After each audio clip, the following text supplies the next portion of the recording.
అమ్మఒడి వస్తుందా? అమ్మఒడి వస్తుంది. ఇంట్లో ఎంతమంది ఉంటే అంతమంది అమ్మఒడి ఇస్తుంది. 15,000 15,000 15,000 15,000 15,000 15,000 15,000 15,000 కాడికి. అసలు ప్రభుత్వం బాగుందండి. జగన్మోహన్ రెడ్డి ప్రభుత్వంలో 300 కరెంటు బిల్లు అయితే ఇప్పుడు 450 అయింది. రైతు భరోసా ఏమో అందరికి అప్పుడు ఎరగనగా 40,000 వేయాలని ఆగిండండి. 20కి 20 కలిపి 40 వేయాలని ఆగిండు. ఇంట్లో ప్రతి మహిళకి 1,500 వస్తున్నాయి. ఇవి కూడా వస్తున్నాయి. మహిళలందరికీ నెలకి 1,500 ఆర్థిక సహాయం చేస్తారంట మన బాబు గారు.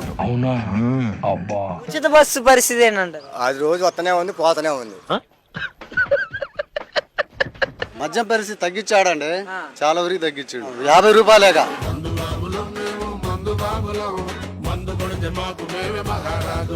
బెల్ట్ షాపులు పెడితే బెల్ట్ తీస్తాను తమ్ముళ్ళు అన్నాడు. అసలు బెల్ట్ షాపులు ఎక్కడా లేవా ఇప్పుడు? ఇంకా అసలు మా ఊళ్ళో బెల్ట్ షాపులే లేవండి. ఏ కొట్లో చూసినా అసలు ఏ కోట్లో చూసినా మంచి ఇళ్ళు దొరకటం లేదు, కానీ మందు దొరుకుతుంది.